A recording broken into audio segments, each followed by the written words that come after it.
بسم اللہ الرحمن الرحیم۔ السلام علیکم۔ 9 بردرز ٹی وی رابع اقبال کچھ عالمی خبروں کے ساتھ۔ سامعین، سب سے پہلے آپ ہمارا چینل سبسکرائب کر لیں تاکہ ہماری ہر نئے آنے والی ویڈیو آپ کو بر وقت موصول ہو سکے۔ سامعین، پہلے خاص خبریں اور پھر خبریں کچھ تفصیل کے ساتھ۔ پبلک ٹرانسپورٹ استعمال کرنے والوں کے لیے ماسک ضروری۔ برطانیہ۔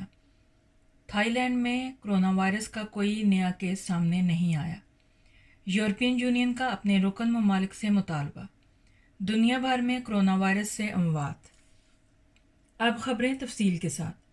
سب سے پہلے پاکستان کی طرف چلتے ہیں۔ پاکستان میں کرونا وائرس سے متاثر ہونے والے مریضوں کی تعداد تقریباً 90,000 ہو گئی ہے اور مرنے والوں کی تعداد 1800 سے تجاوز کر گئی ہے۔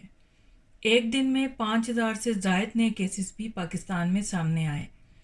اگر دنیا بھر میں دیکھا جائے تو کرونا وائرس سے متاثر ہونے والوں کی تعداد تقریباً 66 لاکھ سے بڑھ گئی ہے اور اموات 3,91,000 سے تجاوز کر گئی ہیں۔ دنیا بھر میں ہلاکتوں اور متاثرین کے اعداد و شمار کے مطابق ابھی بھی امریکہ سر فہرست ہے۔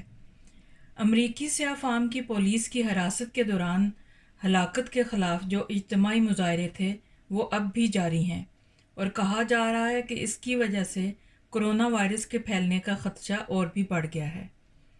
برطانیہ میں 15 جون سے پبلک ٹرانسپورٹ میں سفر کرنے والوں کے لیے ماسک پہننا ضروری ہوگا۔ پولیس نیٹ ورک اور دیگر شعبوں کے حکام اور رضاکار لوگوں کو ماسک پہننے کی ترغیب دیں گے۔ تھائی لینڈ سے ایک اچھی خبر یہ ہے کہ تھائی لینڈ میں جمعے والے دن کوئی نیا کیس سامنے نہیں آیا ہے اور کوئی بھی موت واقع نہیں ہوئی ہے، جبکہ ایک دن پہلے ایک مریض سامنے آیا جو کہ کویت سے تھائی لینڈ آیا تھا۔ پاکستان کے وزیر اعظم عمران خان کا کہنا ہے کہ صنعتی شعبے کا فروغ اور کاروباری طبقے کو سہولیات کی فراہمی ان کی ترجیحات میں شامل ہیں۔ ان کا کہنا ہے کہ رواں سال میں آنے والے بجٹ میں بھی کورونا کے بعد صنعتی شعبوں کی بحالی اور ترقی پر توجہ دی جائے گی۔ یورپین یونین نے اپنے رکن ممالک سے مطالبہ کیا ہے کہ کرونا وائرس سے بچاؤ کے لیے لگائے گئے لاک ڈاؤن میں رواں ماہ یعنی جون کے دوران نرمی لائیں اور پاسپورٹ کے بغیر لوگوں کو دوسرے یورپی ممالک میں داخلے کی اجازت دی جائے۔ ایران میں لگاتار تیسرے دن بھی 3,000 سے زائد متاثرین کی تشخیص ہوئی ہے۔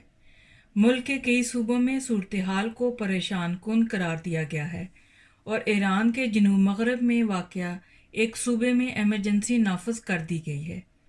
کہا جا رہا ہے کہ ایران میں یہ صورتحال سماجی دوری نہ رکھنے کی وجہ سے ہو رہی ہے۔ انڈیا دنیا کی 5ویں سب سے بڑی معیشت ہے جو کہ کرونا وائرس کے سبب لگنے والے لاک ڈاؤن سے بچ نہیں پائی۔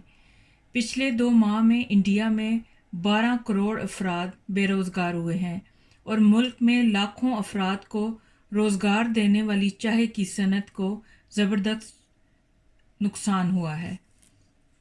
ہمارے نمائندے کے مطابق لاک ڈاؤن کی وجہ سے چائے کی پیداوار بالکل بند تھی، لیکن اب پھر سے کام شروع ہو گیا ہے۔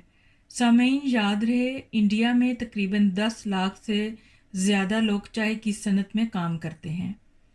امریکہ نے چینی مسافری طیاروں کے داخلے پر پابندی کا اعلان کر دیا ہے۔